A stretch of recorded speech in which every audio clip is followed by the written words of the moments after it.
E agora eu vou conversar com a doutora Tânia Leão Segurado. A doutora Tânia ela é graduada em Comunicação Social, Relações Públicas, MBA em Gestão Empresarial, MBA em Gestão Análise Organizacional, especialista em Recursos Humanos Estratégicos, especialista em Gestão e Processos de Auditoria, líder de Sistema de Gestão de Qualidade ISO 9001 e é consultora master do Grupo Destra em Gestão de Processos, Qualidade e RH. Doutora Tânia, bom dia. Bom dia, Antônio. Tudo bem? Eu estou ótimo, e a senhora? Tudo bem. Prazer estar aqui no seu programa. O prazer é nosso. Muito bom. Doutora Tânia, nós vamos conversar sobre um tema interessante que é recursos humanos estratégico e a sua relação com o agronegócio.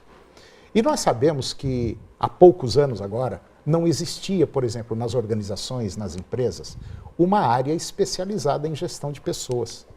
E o próprio contador era o responsável pela área financeira, ele contratava, mandava embora, efetuava pagamento dos funcionários, enfim, ele fazia tudo.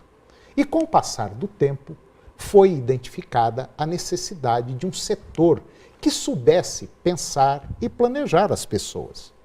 E nesse momento, nasce a ideia da administração de recursos humanos. É isso mesmo? É isso mesmo. O bem-estar da pessoa, independente do olhar somente sobre a produtividade, ele passa a ser um ponto focal na administração e na gestão das pessoas, tendo em vista que não é somente a produtividade ou o quanto essa pessoa pode trazer de resultados, mas sim um ponto de vista biopsíquico e social.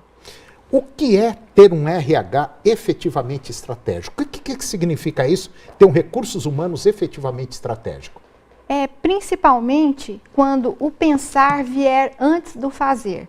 Ou seja, como o RH pode contribuir com as estratégias da empresa, participar do seu planejamento global e trazer aí as pessoas caminhando juntamente com essas estratégias. Agora, como que o RH ele pode contribuir com essa execução, com a execução das estratégias na empresa? Olha, principalmente alinhando as pessoas e influenciando as empresas a diminuírem a burocracia, diminuírem a hierarquia, né, que hoje em dia tem a hierarquia muito verticalizada, ela passa a ser uma hierarquia mais horizontal. Então, isso tudo vem trazer contribuição para que esse RH seja mais estratégico, mas principalmente sendo um agente consultor para a organização. Bom, resumindo, significa dizer então o seguinte, que nós temos que ter, eu não diria assim, um departamento, se for no caso até uma propriedade pequena, uma propriedade rural, mas ter assim pelo menos alguém pensando em fazer alguma coisa sempre melhor em relação aos próprios funcionários. Exato, porque não são somente as questões legais que devem ser observadas, né? As questões de contratação, de pagamento. É o meio ambiente em si, né? O meio ambiente em que esse empregado está inserido, mas levando em conta de que ele é uma pessoa que tem uma cultura envolvida nessa relação, problemas, né? E principalmente fazendo com que ele se desenvolva. O profissional precisa se desenvolver. Qual o foco de atuação de um RH estratégico? Principalmente 4 focos. Visão de processo, ou seja, o RH que não conhece, não domina o negócio da empresa que ele trabalha, ele não pode também servir adequadamente. Utilizar as informações da tecnologia da informação para trazer dados confiáveis, utilizar a comunicação para disseminar as ideias e conscientizar, e também fazer com que as pessoas ajam de forma a tratar a empresa como dono, ou seja, isso não se consegue de uma hora para outra, mas é com conscientização e alinhamento. E uma das coisas importantíssimas dentro de um RH estratégico, que eu vejo também, é comunicação, né? Tem hora que você não sabe o que está acontecendo e de última hora, não, tem que fazer isso e pega todo mundo de surpresa, quer dizer, não se conversa dentro da empresa. Isso é péssimo. Exato. Na maioria das empresas, quando a gente vai fazer diagnóstico, a comunicação está geralmente em primeiro e segundo lugar. São problemas relacionados à comunicação. E geralmente a coisa não anda justamente por falta de comunicação. Exato. E aí nos seus mais diversos aspectos. E a gente também, um fato que me deixa assim meio intrigado é a questão da liderança. Liderança não é mandar. Não, faz não isso, é. faz aquilo, tá errado, gritar. Não é isso. Pelo contrário, né?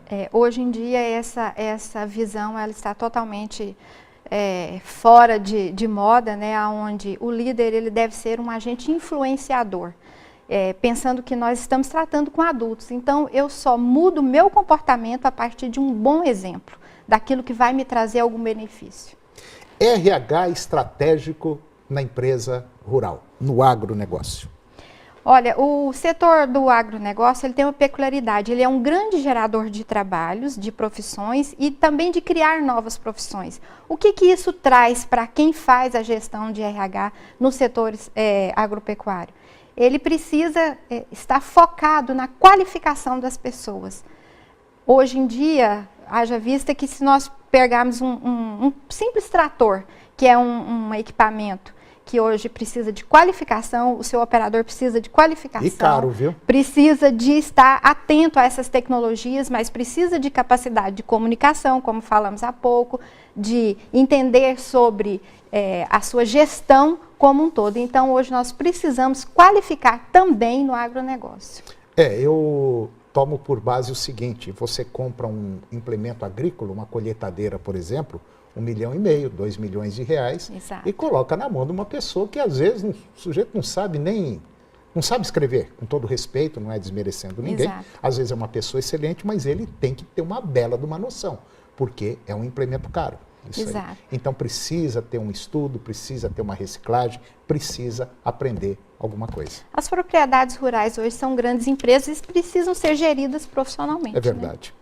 Doutora Tânia, eu gostei da conversa com a senhora, uma conversa boa, uma conversa legal, e eu acho que isso aí deu para deixar muita gente aí com a antena meio ligada, que a gente tem que ter comunicação, tem que ter estratégia, tem que ter gestão, independente se é rural ou se é urbana a sua empresa, senão não vira.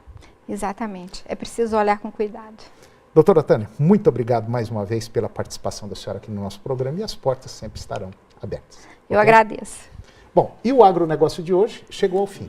Se você deseja obter mais informações sobre o mercado do agronegócio, como notícias, cotações de preços, artigos técnicos, acesse o nosso site www.tvagro.com.br. E eu termino o programa de hoje com a seguinte mensagem: vive tentando realizar muitas das coisas que sempre sonhastes e não te sobrará tempo para te sentires mal. Um grande abraço, um bom dia e até o próximo programa.